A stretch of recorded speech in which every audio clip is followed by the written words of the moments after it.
I'm Courtney Cole, and I'm here today to talk about drug addiction. It is a hard topic that no one likes to think about. Often, people think that it happens to other people, that it could never happen to them. I'm here to tell you, though, it can. My son struggled with it for years, and thankfully, he's fighting it out in recovery now. But I learned a few things along the way, and I'm here today to share them. The first thing I want you to know is that drugs actually chemically alter your brain. The first time or the first few times a person uses, it's a choice. After that, though, it quickly changes. Drugs affect the hippocampus, the amygdala in your brain. When you use, it releases dopamine, and that gets stored in your memory. Your amygdala and the hippocampus, they start associating that use with the dopamine rush. They store memories of where you were at, what you were doing, all those things, and that creates triggers later on that create the addiction. At that point, it's a compulsion, and it's no longer as simple as just saying no. The other thing I want you to know today is that drug addiction is not imagined. It is real. It is not pretend. A drug addict is not being lazy or weak. It's true that in the beginning they did make a choice that first time to use, but after that, it became a compulsion. As humans, we tend to think that things will happen to other people, they won't happen to us. And so too often people try drugs thinking that nothing will happen to them, or they just want to see what the fuss is about. But with drugs and drug use, that can be a deadly decision.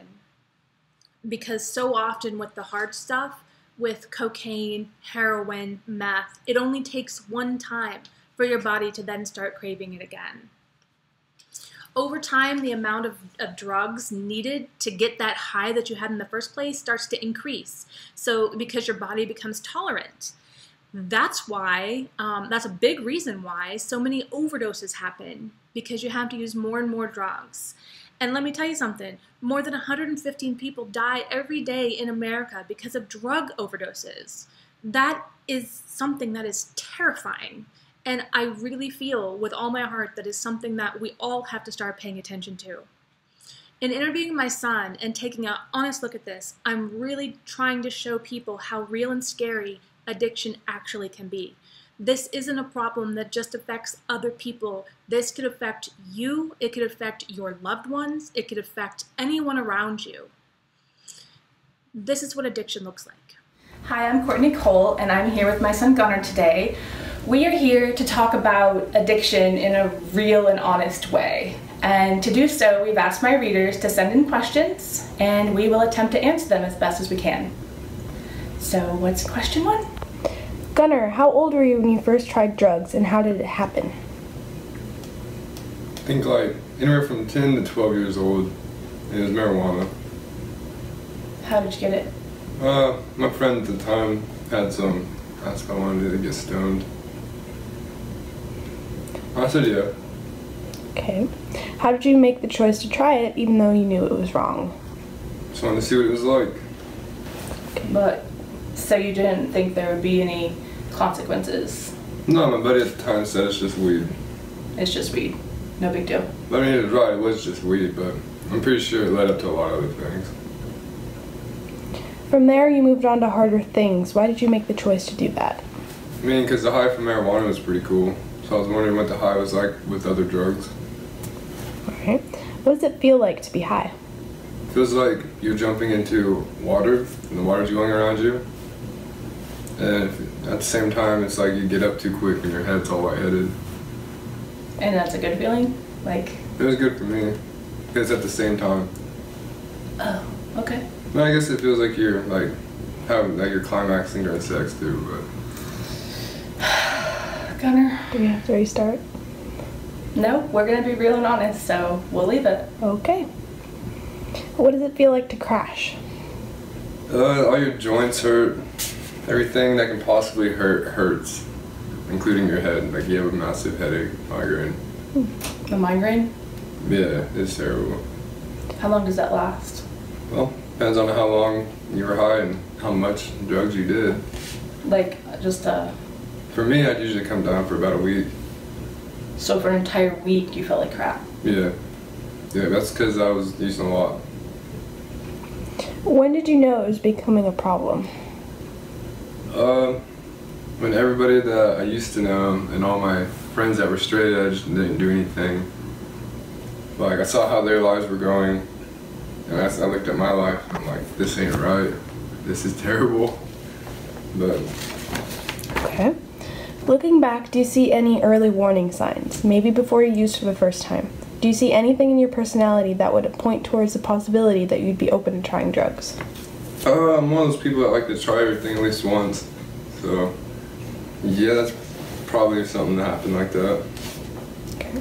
Do you think that now, this is not a question that we received, but it just popped into my head. Do you think that this experience with drugs has made you a little more cautious about jumping into stuff that you aren't? No, yeah.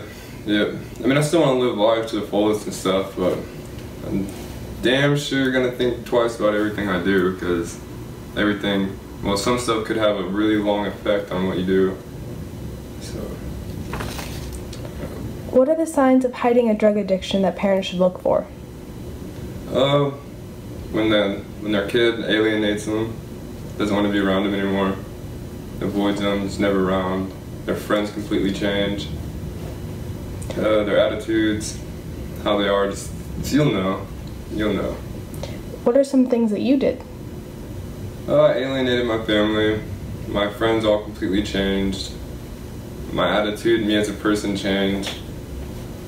Your grades went way down. My grades went to complete shit. Like. Okay. Are there any specific things that a parent can say to their children to get them to avoid using in the first place? You just gotta be there for them and don't give up. But I mean, you can tell them, be like, hey, I love you no matter what. But how would you keep them away from drugs altogether? like from trying it in the first place, is there anything? You can't really keep them. You can't do that. Because there's going to be someday, sometime you're not around and they're going to have that opportunity. So you just need to educate them about it. So you feel like there's nothing parents can say to their kid that can make their kid not try? I mean, you can educate them and the parents can tell the kid what they think about it and everything, and make sure they know every decision has a consequence. I know that we, and yesterday you and I were talking about this, that I watched that Faces of Meth documentary, and yeah. I showed it to you at the time, and I felt like you didn't think that could ever happen to you. Yeah, it definitely happened to me. I know, but at the time, I was trying to like make it an impact on you, and it didn't. So is that because you didn't feel like it could happen to you? I just didn't think I would. Honestly, I didn't think it would happen. I didn't think I would let it happen to me. Okay. So yeah. You felt like you were still in control. Yeah. And that you could control the outcome no matter what. I felt like I was in control the whole time. But you weren't. No way. Yeah. I was out of control. Yeah. Okay.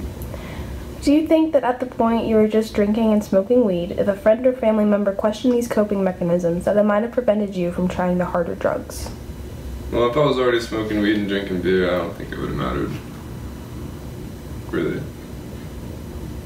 So when I started suspecting that you were smoking pot, and you convinced me that it was your friends, if I had been harder on you at that time and said, you know what, because I had a gut feeling, it felt like it was not right, if I had pushed that harder.